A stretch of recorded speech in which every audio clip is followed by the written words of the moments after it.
अस्सलाम वालेकुम जी जनाब, मैं आ चुकी हूँ 28 एपिसोड के साथ। कल की किस्त में जिसको उज़ान पे गुस्सा था, आ गए हैं मिस्टर उज़ान आप सबका गुस्सा दूर करने। तो दिल थाम लें क्योंकि बहुत ज़्यादा शॉकिंग किस्म की किस्त होने वाली है। मैंने आपको बताया था कि उज़ान जो भी करता है उसके पीछे कोई ना कोई वजह होती है।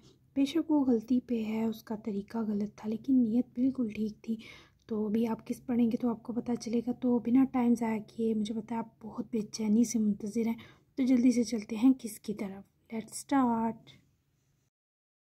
बहुत प्यारी लग रही हो मीनार निकाह की दुल्हन बनी गोल्डन कलर के फुल मैक्सी जोड़े में डायमंड ज्वेलरी के हमरा आफत और दिलरुबा लग रही थी। और आज जिनिश याकूब भी किसी से कम न थी।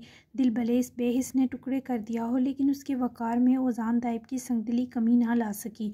बस आंखों पर बात आकर इसे हरा रही थी। थैंक यू, मुझे ये बताओ कब निकलना है ताकि मैं तब तक रेडी हो जाऊं।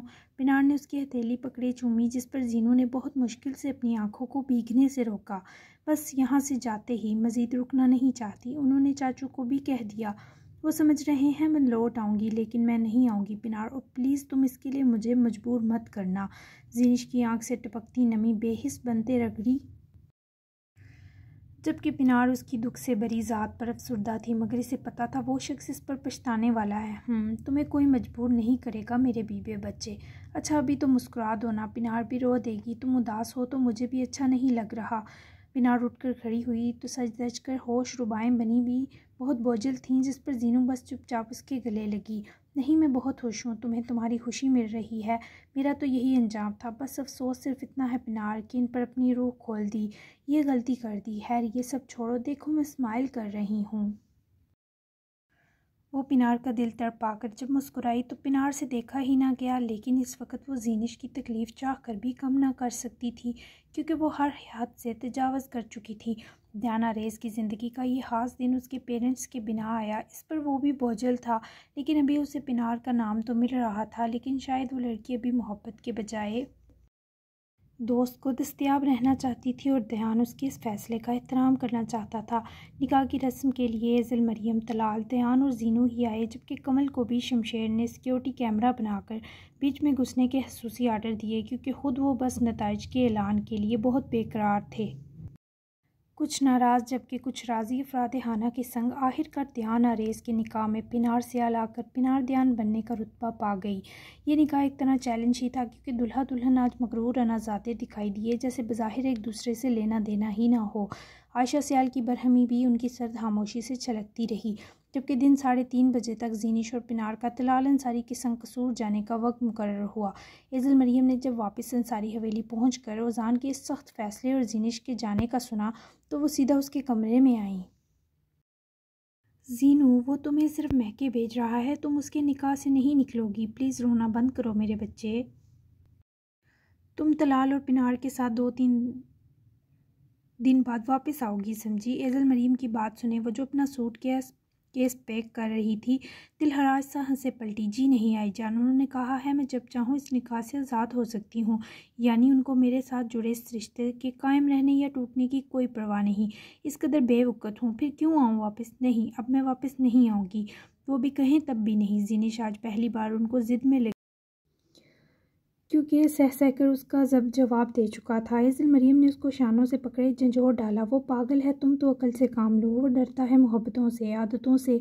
उसकी ज़ात यूं ही जख्म लगाती है दूसरों को। प्लीज़ मेरे बच्चे, तुम उसकी इस तरह ज़िद्दी मत हो। तुम ना आई तो आए, तुम्हारी आई जान को कुछ हो जाएगा। जीनू, मुझसे वादा करो, वरना मैं नहीं जाने दूंगी तुम्हें। आई जान की तड़प पर वो उल्टा रो पड़ी। उसके पास अब यहाँ रुकने का तो क्या, उज़ान को मज़ीद चाहने तक का जवाज़ ना बचा था। भले जानती थी वो झूठ बोल रहा है, पर खुद अज़ियती भरा ये टॉर्चर अब न वो खुद सह पा रही थी, न उज़ान को सहने देना चाहती थी। मेरी इनसे मोहब्बत अगर उनको तकलीफ़ देती है तो मुझे इस मोहब्बत को उनके चारों इतराफ़ से हटाना होगा। प्लीज़ आई जान, मुझे हमेशा के लिए जाने दें। वो मुझसे नफ़रत करते हैं, और अगर एक बार मज़ीद मैंने उनकी नफ़रत भरी नज़र देख ली तो मैं मर जाऊंगी, कसम से मर जाऊंगी आई जान। वो एक लम्हा भी रुकना मुहाल जान रही थी, जबकि उनकी इस बहस को अंदर आते तलाल ने जब सुना तो वो अपनी जगह थम गए। एक मिनट, ये क्या सुन रहा हूँ, क्या चल रहा है ये। तुम उज़ान से प्यार करती हो जीनू, और वो तुम्हें हमेशा के लिए छोड़ रहा है। चाचू के सवाल पर वो इनसे भी नज़र चुराकर मुंह मोड़ गई। नहीं करती प्यार, बहुत बुरे लगते हैं वो मुझे, सख्त बुरे, जहर जैसे। हमें चलना चाहिए चाचू, मेरा दम घुट रहा है, प्लीज़ मुझे यहाँ से ले जाएं। वो सब दिल बर्दाश्ता सी तलाल के पकड़ कर पलटाने पर उनके सीने में छुपकर फूट फूट कर रोई कि उसकी इस तकलीफ़ ने इज़ल, मरियम और तलाल की आंखों में भी तीरगी भर दी। कमीना खबीस इंसान, मोहब्बत के बावजूद वो तुम्हें जाने का किस मुंह से कह सकता है? इसकी ट्यूनिंग तो मैं वापसी पर करूँगा। चलो हम चलते हैं, लेकिन तुम मेरे साथ वापस आओगी जीनो। तुम हान बाबा से मिलना, मम्मी पापा की कब्र पर जाना, अपनी बेकरी और डेयरी हो आना, ठीक है? चाचू की इस वक्त इसे कोई बात सुनाई ना दे रही थी, बस वो इन दम घोटती दीवारों से निकलना चाहती थी। वो उसको साथ लेते निकले तो ओजान के बंद बल्कि लॉक्ड कमरे पर गुस्से से लात तक बरसाई। तुम्हें आकर पूछता हूँ मैं ओजान दाई, बच जाना मुझसे। चाचू की धाड़ सुनता वो यूं था जैसे कान पर जूं भी ना रेंगी हो। बालकनी में खड़ा वो संगदिली से संग पोश की जानिब जाते तलाल और जीनू को देख रहा था। मैंने तुम्हें अपनी कांटे जैसी ज़ात से आज़ादी दी होगी, लेकिन मैं तुम्हें अपने दिल, अपने वजूद और अपने निकाह से कभी आज़ादी नहीं दूंगा जिनिश। ये एक कोशिश की है, शायद तुम्हारी तकलीफ़ तुम्हारी दुनिया में जाकर कम हो सके और तुम अपने साथ होती ज़्यादती का बदला लेने की हिम्मत कर सको। दूसरी अलाया दुरीद ना बनो। जिस औरत ने जुल्म पर ना आवाज़ उठाई, ना वावेला मचाया। मैं नहीं चाहता तुम भी अपने हक से चुपचाप दस्तबरदार हो जाओ। मेरा क्या है, मैं तो कमेलियन हूँ। ये रंग ना बाया तो कोई और सही। दर्द बड़ी सरगोशी किए वो पलटा, लेकिन नज़र इस लड़की से मिली। वो पहली बार ओजान दाइब की आंखों में जीनिश को मोहब्बत और तड़प दिखाई दी, लेकिन आज काया पलट चुकी थी। आज गुस्सा, नफरत और बेगानगी जीनू की दिलहराश आंखों का मरकज़ थी। आज ओजान को पता चला कि वो अपनी झुलसाती निगाहों से जीनिश को कैसे जलाता आया है, कि आज जब खुद को वैसी नज़र मिली तो ओजान दाइब का सीना भारी पड़ा। वो गाड़ी के पास रुककर गम और गुस्से की पहाड़ पर खड़ी पलटी थी। तलाल फ्रंट सीट संभाल चुके थे। मैं कभी लौट कर नहीं आऊँगी ओजान, याद रखिएगा। वो उसे तो ना कह सकी, पर आंसू होती आंखों से देख ज़रूर पाई, जबकि ओजान के दिल में जीनिश की दिलहराज सरगोशी आवाज़ बनकर उभरी। मैं आ जाऊँगा सफ़ेद फूल लेकर, तुम्हारे हाथ का सिनेमन केक खाने और तुम्हें मनाने। देखना चाहता हूँ तुम मुझसे रूठ गई तो क्या होगा रूह नशीं। ओजान दाइब की आंखें मोहब्बत और इस अलविदाई लम्हे में होंठ दिल फरेब मुस्कुराए, जबकि जीनिश का दिल चाहा आसपास अगर कोई ईंट है, अगर वही उठाकर इस पत्थर दिल के सर में दे मारे, जो इस कदर रुलाकर मुस्कुरा रहा था। लेकिन इस बंदे की ये मुस्कुराहट दर्द भरी थी। टूट गई हूँ, बहुत बुरी, बहुत तड़पाया है, अब जीनिश तड़पाएगी। मुस्कुराने जी भरकर, बेहिस इंसान, पत्थर दिल, बेरहम, संगदिल, सफाक, बेदर्द। अल्लाह करे आपको जीनिश दोबारा दिखाई न दे। मन ही मन में तिल मिलाए वो आंखें फेरती, मुंह फुलाती गाड़ी में बैठी, जबकि ओजान ने गहरा सांस लिए वहीं बालकनी में आकर बैठते रोमियो जूलियट को देखा। गौर किया तो दोनों की छोटी छोटी सुनहरी आंखें तर थीं। तुम्हारा जाना तो इन बेजुबानों को रुला गया, इस कमेलियन का क्या होगा? मुझे मनाना नहीं आता और तुम्हें रूठना जीनो। मैं चाहता हूँ तुम मुझसे रूठो ताकि मैं तुम्हें मनाकर कुछ नया सीख सकूँ। अब बात रात की नहीं रही थी, अब बात अगली सांस तक आ गई थी। खुदा खैर करे। सीने में उठते दर्द पर ओजान ने अपनी मजबूत हथेली दिल पर बड़े कर्ब से मसली, तो तब जाकर इसे दूसरा सांस आया। उसे ऐसे खेल पसंद थे, भले जान ले जाते। आह कमेलियन आह। निकाह के बावजूद कोई लिफ्ट नहीं। मैं चाह रहा था हमारे बीच एक अलग सी मुलाकात हो, लेकिन तुमने पहले ही प्लान तरतीब दे दिए। यू हैव टू पे फॉर दिस। पिनार अपना बैग लिए, इसमें हेडफोन, चार्जर डाले, जैकेट साथ ही उठाए कमरे से निकली तो फ़ोन पर आते ध्यान के टेक्स्ट पर रुकी। होंठों पर धीमी सी मुस्कान उतरी। जीनू की फ़िक्र के साथ इसे इस बंदे को पाने का खुमार भी था। मुझे डराए मत, मेरा अपना ही रौब काफ़ी है मुझ पर। सारी ज़िंदगी अब आपकी ही शक्ल देखनी है। मैं कहीं भागी नहीं जा रही मेरे ज़बरदस्ती के शौहर साहिब। जीनिश को मेरी ज़रूरत है और मुझे भी उसकी। वापस पहली जैसी मुस्कुराहट की। पिनार ने फौरी ज़रा मगरूराना रिप्लाई किया, जिस पर वो जो अंसारी हवेली में ही जिम रूम, जहाँ पर हर तरह की एक्सरसाइज मशीन्स के साथ एक पूरा अटैच मुल्हिका कंप्यूटर और पीसी स्टूडियो था, इसमें मौजूद बलून काउच पर बैठा वीडियो गेम खेल रहा था। रूठा हुआ फौरी मैसेज ओपन किया। और मुझे भी हमारे बीच का तनाव कम करना था। उसका क्या? ध्यान की बरहमी यहाँ करते जो अब जवाब पर वो वापस रुक कर वहीं सोफे के किनारे टिकी। बडी का इसे मैसेज मिला था कि वो और जीनो इसे पिक करने वाले हैं। वो एक डिनर डेट से नहीं होने वाला था। उसके लिए आपको बहुत पापड़ बेलने हैं। आप इसी पर खुश हो जाएं कि आपको पिनार स्याल जैसी लड़की मिल गई, कोई नेकी काम आ गई है। वो भी शरीर से मुस्कुराई। इसे ध्यान को सताकर मज़ा आ रहा था, और अभी तो ये शुरुआत थी। पिनार, सिर्फ उसका नाम भेजा गया मैसेज में, तभी तो पिनार के चेहरे पर बेचैनी उड़ी। फौरी कॉल पिक बैक की और करने के बाद जब ध्यान ने फौरी पिक की तो पिनार ने खुद को अपनी इस तड़प पर जी भरकर मलामत की, और इसे भी अपनी शिद्दत दिखाना ना चाहती थी। कहें क्या है। पिनार ने अपनी आवाज़ को कमज़ोर पड़ने से हर मुमकिन रोका। समझ जाओ। नहायत ही दबी सी सरगोशी जिस पर पिनार ने मुंह बिगाड़ा। जी नहीं, अब मैं कुछ नहीं समझ सकती। बोल कर तफसील और वजह के साथ जो मांगेंगे सिर्फ वही मिलेगा। फिर वो मेरी तवज्जो हो, नज़र हो या वक्त। आपसे बड़ी अनाज़ादी हूँ, पिघलने नहीं वाली। वो दिन गए जब पिनार मुरव्वत में ज़राब जैसे पत्थर दिल के आगे झुक गई थी। उसके कमज़ोर पड़ते लहजे के बावजूद अपनी ज़िद पर पहाड़ सा डटी थी, लेकिन उसके दिल की धड़कनें फ़ोन के इस पार सुनाई देती दयाना रेस की धड़कनों से जुड़ी थीं। और अगर मैं ना कह पाया तो ध्यान के बोझल लहजे ने पिनार के दिल को लम्हा पर रोका था। तो कहना सीखें पहले, फिर पिनार से कोई ख्वाहिश जोड़िए। अब भी मुझे यही लग रहा है कि आपने वो मैसेज नींद में भेजा था दयाना रेस। आज आकर बात फिर मैसेज पर रुकी तो इस बार ध्यान को गायबाना चूंटियाँ सी काटीं। अब तो निकाह हो गया। तभी वो वीडियो गेम ऑफ करता उठ खड़ा हुआ था कि पहले इस करामाती मैसेज की मिस्ट्री जाने। ठीक है, जाओ तुम वापस तो मेरे पास ही आओगी। देख लूँगा तुम्हें भी और तुम्हारे इन सूखे नखरों को भी। पिनार जो दिल उसके लिए निकाह के बाद नरम कर चुकी थी, इस नकचरे के वापस वैसे ही बदलिहाज बनकर काल काटने पर दिल मिला उठी। और समझता क्या है ये खुद को। पहले तो शायद तुम पर कोई रहम खा लेती, अब तो नो चांस। बावला गैंडा ना हो तो। पिनार ने मुंह में बड़बड़ाते कदम बाहर निकाले। वहीं ध्यान भी सीधा आईजान को ढूंढता किचन की तरफ बढ़ा, जहाँ वो नहीं थी। फिर उनके कमरे में आया तो वो बहुत कर्बज़दा सी काउच पर बैठी थी। बड़ी अम्मी, अब तो बता दें क्या मैसेज था। अब रो रही हैं, क्या हो गया आपको? इधर देखें, किसने रुलाया? ध्यान तो उनके आंसुओं के आगे अपनी उलझन भूल ही गया। किसी ने नहीं, बस जीनों अपने शहर चली गई ना तो मेरा दिल फट रहा है। उसकी इन चंद दिनों में आदत सी हो गई थी। दयान उनकी बात पर जख्मी सा मुस्कुराते उनको साथ लगा गया। आपने तो मुझे डरा दिया। आ जाएंगी वो कुछ दिन तक, मैं आपको उदास होने नहीं दूंगा। चलें ये रोना छोड़ें और बताएंगे मैसेज क्या था। ध्यान की तसल्ली पर वो बच्ची थोड़ी थी जो संभल जाती। रहने दो मैसेज को, अब तो वो तुम्हें मिल गई ना। एजल मरीम ने बात दबाने की कोशिश की पर अब ध्यान हरगिज़ उनको टालने ना दे सकता था।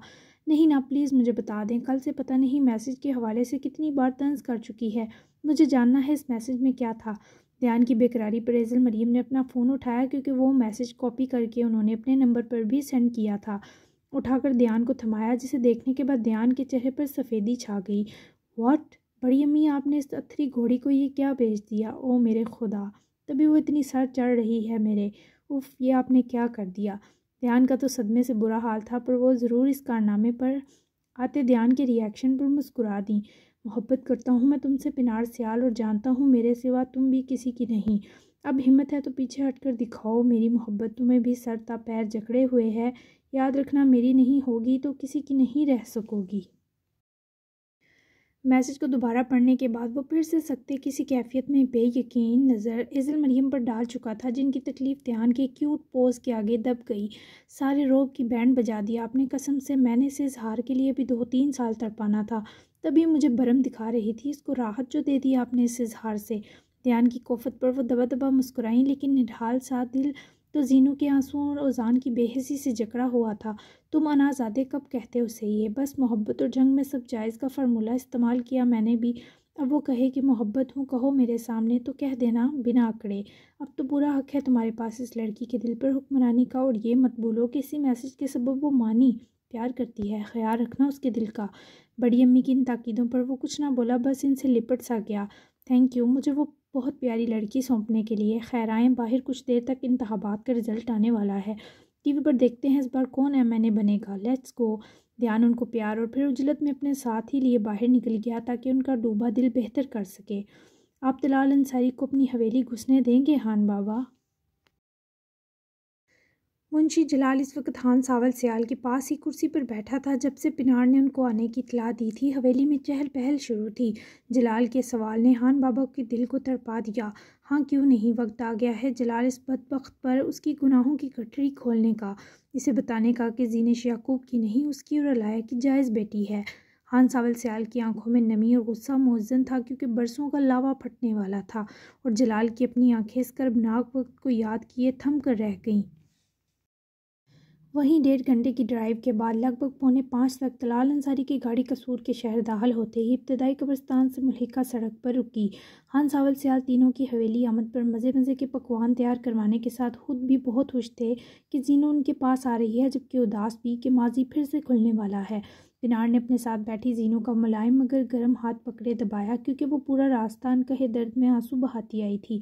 तलाल भी बड़ा कर्बज़दा सा सांस लेते गाड़ी से बाहर निकले। तुम दोनों यहीं रुको, अंदर शायद किसी का जनाजा हो रहा है तो काफ़ी रश है।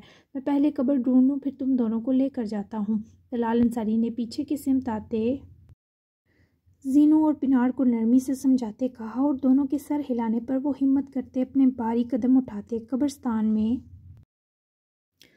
दाखिल हुए। उनके कदम यूं थम रहे थे जैसे फांसी काट की तरफ जाते लोगों का कलेजा कटता है। अलाया की कब्र उनके लिए अपनी कब्र जैसी थी, वो भी और उनकी हर खुशी भी इस जगह दफन थी। मम्मी की कब्र देखकर मेरा दिल रुक गया तो पिनार, जीनिश की दर्द भरी हिचकी पर पिनार ने इसे पकड़कर अपने साथ लगाया, जो बहुत टूटी बिखरी हुई थी। ओजान ने जो रंज से दिए वो जीनिश की ज़ात के नासूर बनते दिखाई दे रहे थे।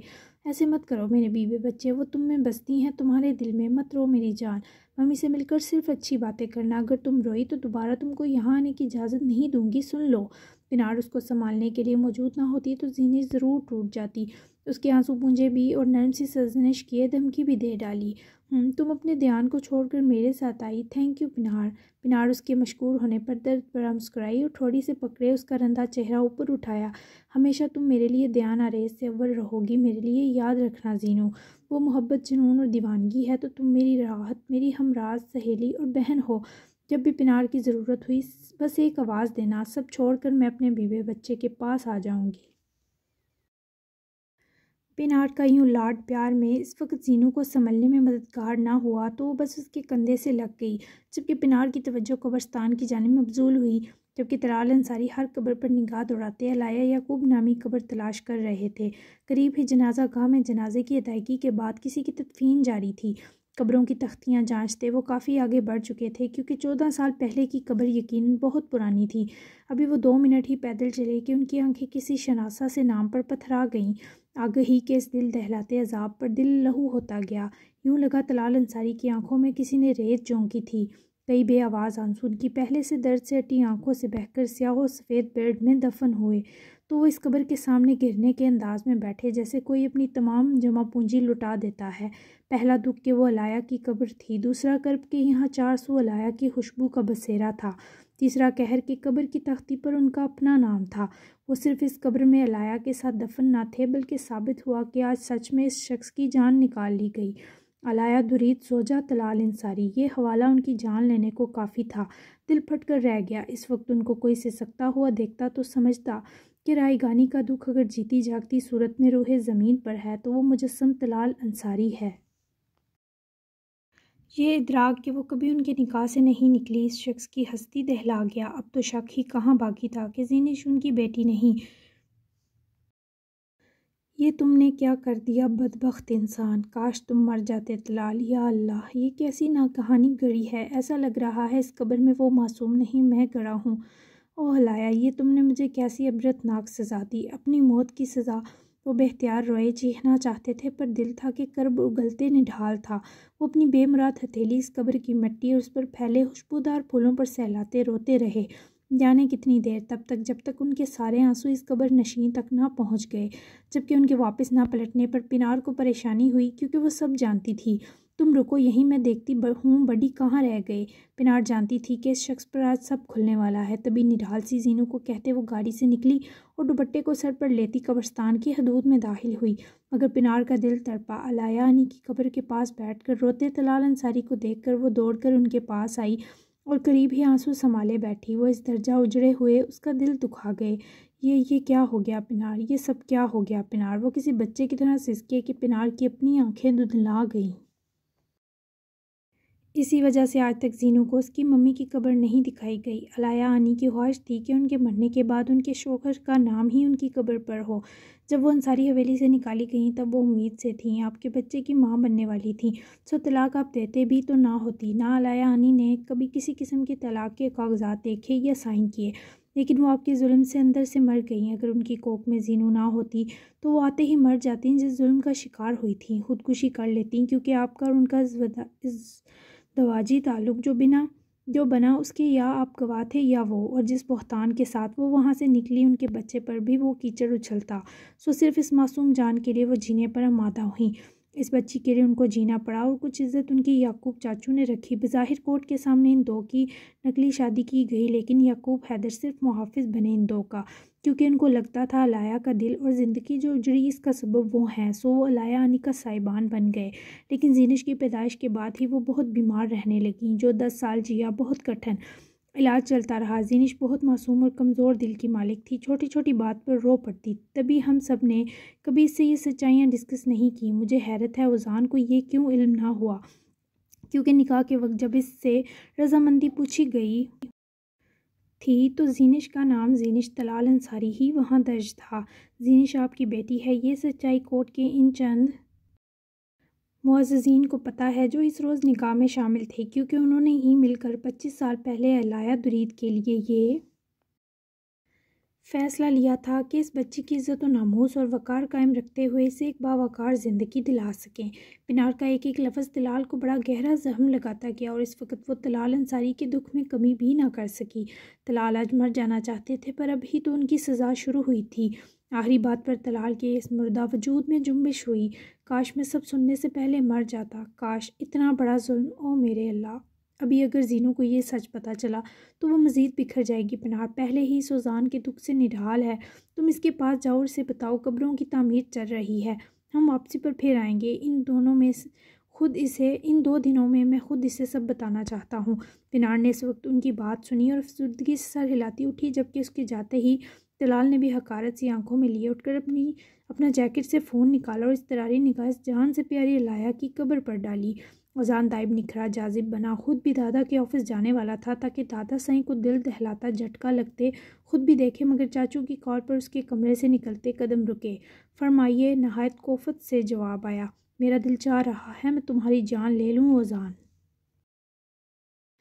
चाचू की नम आवाज़ और गुस्से पर उज़ान ने सारी बेफिक्री परे की उल्टा संजीदा हुआ। ले लें अगर इससे आपका कलेजा ठंडा होता है, मैं तो ऐसा ही रहूँगा। उसके डीट जवाब पर सुलके। जिस लड़की को पिछले कई दिन से अपनी दोस्त दिखा रहे थे, टॉर्चर कर रहे थे, उसकी जान सूली पर अटका रखी थी, वो मेरी बेटी थी कमीने शख्स। और अलाया मेरी ज़ौजियत से मरते दम तक ना निकली। तुमने मेरी बेटी को दुख दिए, इसके लिए कभी माफ़ नहीं करूँगा। तुम्हारी शादी ज़ीनिश तलाल अंसारी से हुई थी, तुमने ये बात मुझसे क्यों छुपाई? कमीने खबीस इंसान, मुझे तड़पता देखते रहे। मेरी इसके लिए मरती तड़प और उल्फत के बावजूद तुमने मुझसे इतना बड़ा सच छुपाया। शुक्र करो मैं तुमसे दूर हूँ, वरना आज तुम मर जाते मेरे हाथों।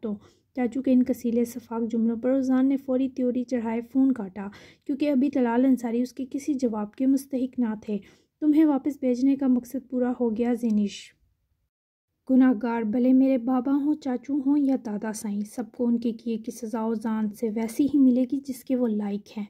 कर्बनाक सी उत्कलामी किए वो लपक कर बेड साइड टेबल की तरफ आया, जहाँ इसने आते ही निकाहनामा किसी गैर ज़रूरी चीज़ की तरह रखा था।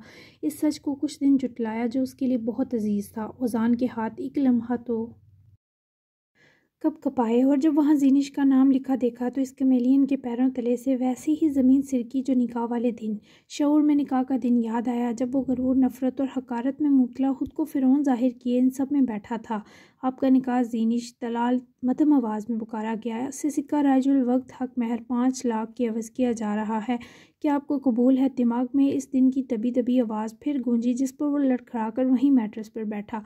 सच्चाई तो उज़ान दाइब इसी दिन जान गया था कि ज़ीनिश याकूब की नहीं, तलाल अंसारी की बेटी है। बस बहुत महारत से जाहिर न होने दिया कि इसने ज़ीनिश का पूरा नाम सुना। हालांकि इस रोज़ निकाह समेत बाकी सब ने भी इस फ़िरौनी हकारत में लिपटे उज़ान को इस नाम की आगही ना होने देने की पूरी कोशिश की। इसे याद था, तब सब ने सरगोशियाँ भी की कि शुक्र है इसने पूरा नाम नहीं सुना, और वो सब सुनकर बर्दाश्त करता, सब मुअज़्ज़िज़ीन की आंखों में धूल झोंकता, अपने लाए अमल तरतीब देता रहा, क्योंकि इसे सारी सच्चाइयाँ जानने के बाद एक्शन लेना था। इसे पूरी सच्चाई के लिए अलाया दुरीद की कब्र तक पहुँचना था। और इस रोज़ जब ज़ीनिश ने तलाल को बताया कि उसके पास अलाया की कब्र का पता है, बस उज़ान ने इसी लम्हे ये प्लान तरतीब दिया। तलाल अंसारी के हाथों हुए जुल्म की इसे यही सज़ा समझ आई, जबकि जो तकलीफ़ इसने ज़ीनों को दी वो भी एक मसलहत थी, ताकि ज़ीनिश के अंदर का खौफ, उसकी बुज़दिली ख़त्म हो, क़ुव्वत बर्दाश्त बढ़े। वो जानता था वो वाहिद शख्स है जो अब दुनिया में ज़ीनिश की कमज़ोरी है, लेकिन उज़ान नहीं चाहता था वो दूसरी अलाया दुरीद बनकर जुल्म चुपचाप सहे, और बस इस लड़की को अपने प्लान्स के चक्कर में वो बहुत ज़्यादा दुख दे बैठा। लेकिन अब उज़ान के दिमाग की रगें चटक रही थी। मैं फिर भी तुम्हारी दी हर सज़ा भुगतूंगा ज़ीनिश, हर सज़ा। लेकिन मेरी ज़िंदगी का मकसद अपने बाबा की बेमौत खुदकुशी तक पहुंचना है। तब तक खुद पर हर सुख हराम रखने की कसम खाई है। आप भी सज़ावार थे चाचू। सज़ा देने वाली मर गई, सो ये ओज़ान ने उनके बिहाफ पर किया। वो चाचू को इतनी छोटी सज़ा देकर भी दुखी था। इन पर आयात फूंकता रहा, लेकिन तकलीफ़ से एकदम आज़ादी ना दी, क्योंकि उसके नज़दीक वो भी मुजरिम थे। यानी मेरा शक ठीक था कि अलाया की याकूब से कभी शादी नहीं हुई। वो सब एक ड्रामा था, जबकि बाबा की खुदकुशी के पीछे ज़रूर यही मामला होगा। मुमकिन है वो अलाया के बच्चे के बारे में सच जान गए हों और जो गुनाह उन्होंने किया इसकी फांस उनको मार गई। लेकिन मेरी ये सब बखिया उलझने कौन सुलझाएगा?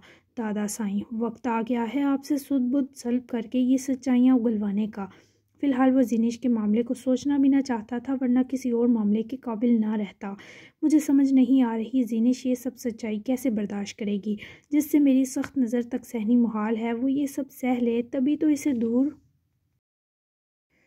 किया खुद से, अपनी इन आँखों से जो उसके ओझल होते ही जल उठी हैं। क्या करूँ मैं? उसके पास जाऊँ पहले, या ओज़ान की इस वक्त सोचने समझने की सलाहियत मफलूज थी और इसी लम्हे से सिर्फ हसीब ही मशवरा दे सकता था। पहले इस दादे पादे को करारी डोज दे, फिर मजनू दीवाना बनकर चला जाईं अपनी लैला के पीछे। है 10 मिनट तक नताइज अनाउंस होने वाले हैं। तेरे दादा को जोर का झटका धीरे से लगने का शुभ वक्त आ गया वीरे। लव यू हो गया, चुम्मी ले मेरी तरफ से। हसीब शायद बहुत बिजी था, तभी मुस्कुराकर इस दिल जले को मशवरा थमाते ही कॉल बंद की, जबकि ओज़ान भी वो निकाहनामा वहीं ड्रॉ में रखे से लॉक किए उठा और बेपरी मोज बना फैसला लेते अपने कमरे से निकल गया। पिनार के बाद चाचू को भी कब्रिस्तान से वापस आता देखे वो भी सर पर दुपट्टा ठीक से लेती घबरा कर गाड़ी से बाहर निकली। क्या मम्मी की कब्र नहीं मिली चाचू? ज़ीनिश इन दो के रंधे चेहरों को इस वक्त देख ना सकी, क्योंकि खुद बहुत दुखी थी। चाचू के लफ्ज़ पर आज इस बाप का दिल तड़पा। करीब आकर अपनी बेटी को निसार नज़रों में लिया। कभी नहीं सोचा था कि अल्लाह लाया जैसी पाक रूह छीन कर ऐसी प्यारी बेटी देंगे कि वो इस शख्स की हर तकलीफ़ का मदावा बन जाएगी। खुद पिनार बहुत मुश्किल से आंसू रोके हुए उनके पास खड़ी थी। मिली है मेरे बच्चे, कुछ तामीराती काम चल रहा है, सो वहाँ तक जाने का रास्ता बंद है। कुछ पुरानी कब्रों को ठीक किया जा रहा है। परसों जब हम वापस जाएंगे तो मिल लेना। तलाल की तसल्ली पर वो हरगिज़ सुकून ना पा सकी, क्योंकि वापस तो हरगिज़ नहीं जाने वाली थी। उसकी सुनहरी आंखों से चंद बेआवाज़ आंसू बहे।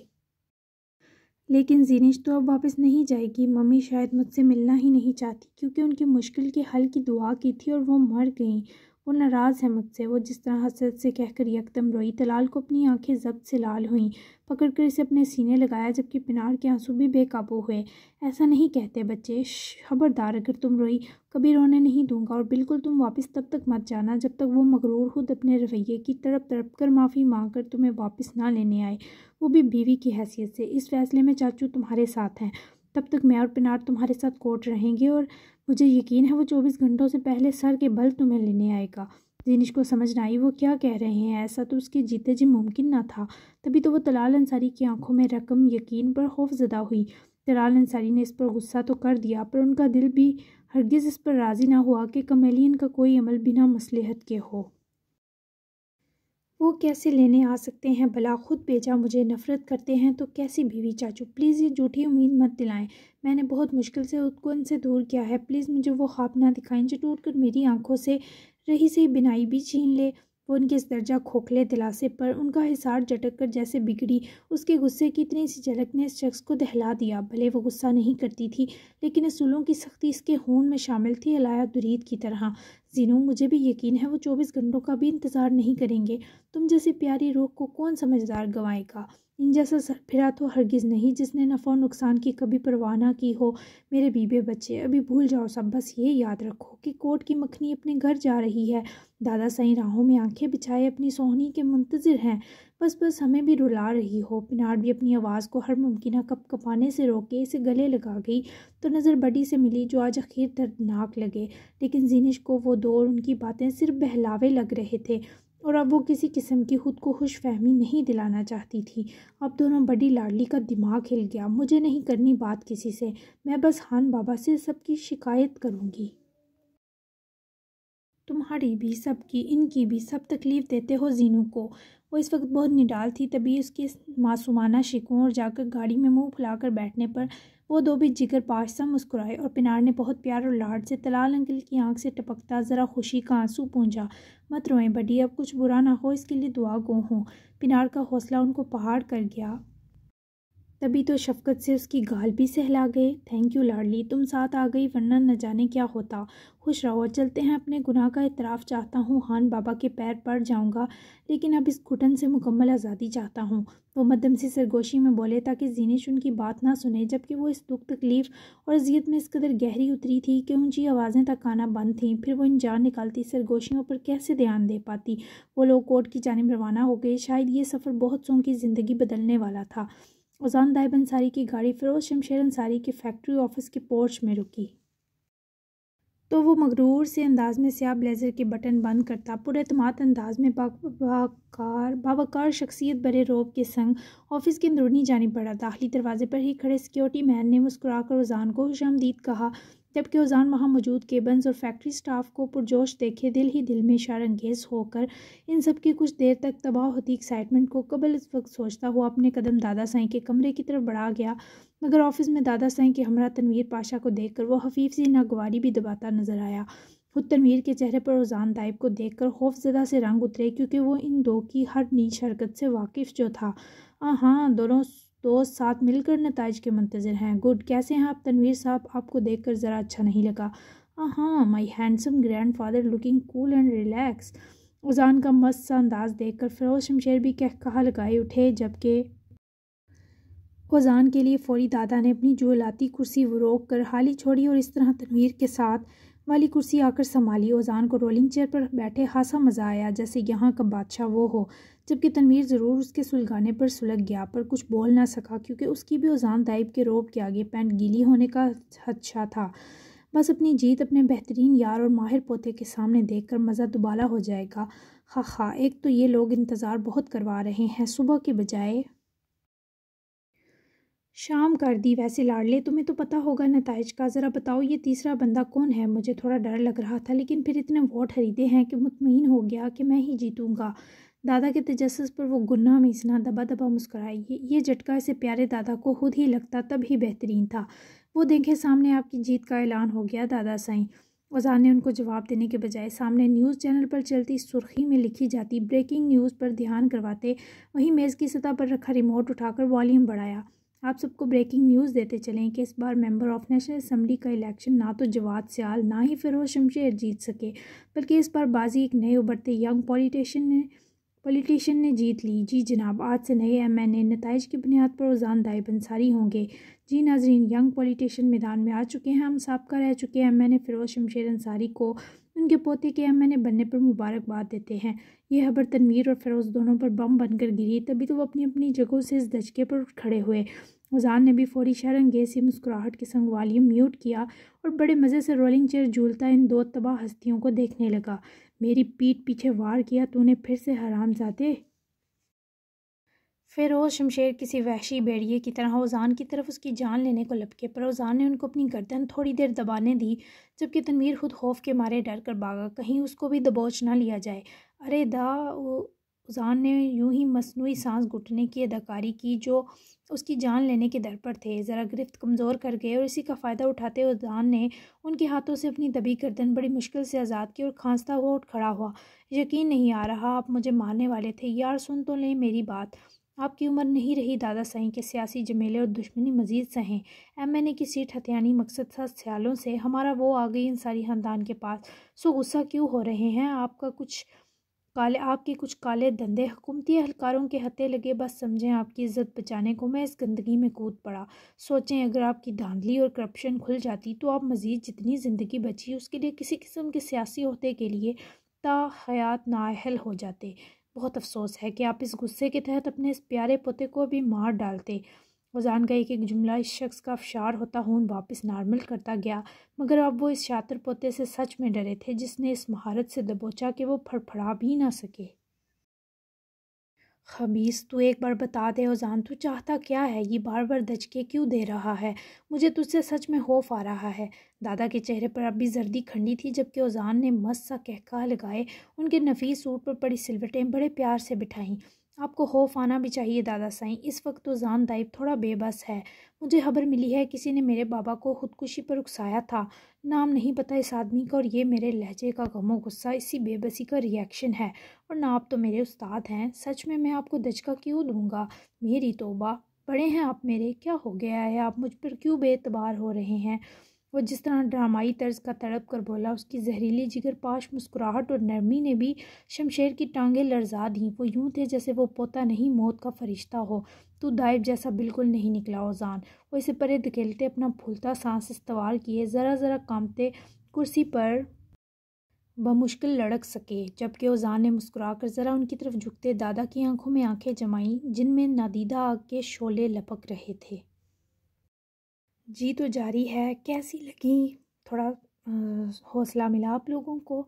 तो मैं ये कहना चाहूँगी कि एकदम रिज़ल्ट ना निकाल लिया करें। मैं जो भी लिखती हूँ उसके पीछे एक वजह होती है।